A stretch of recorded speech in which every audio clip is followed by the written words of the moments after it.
All right, everybody, welcome back. We are on level 3 of lesson 22, complex sprite movement. So this one says falling rock.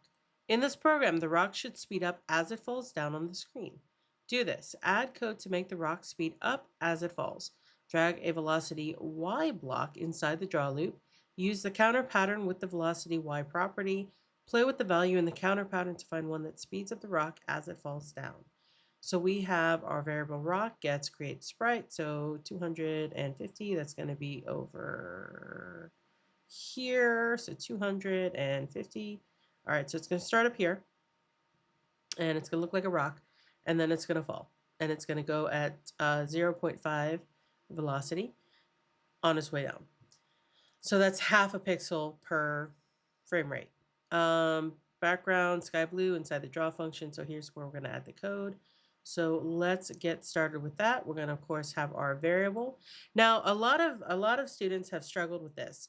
When you're setting a variable up, you have to have the VAR at the front. That's defining it.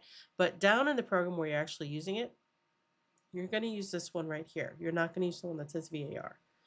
All right, so with that, we're going to say rock.velocity y, and then we're going to use the counter pattern, so it's going to be rock velocity y plus, and then we're just going to use the same one. All right, we're going to use what's up there because it looked good in the last one. So with that, we're going to run.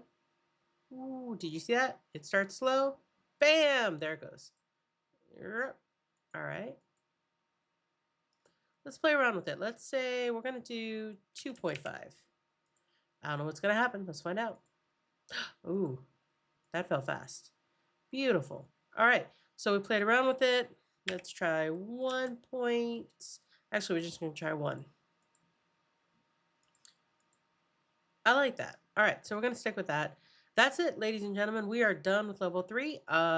Easy cheesy lemon squeezy. I will see you on level 4. Here we go.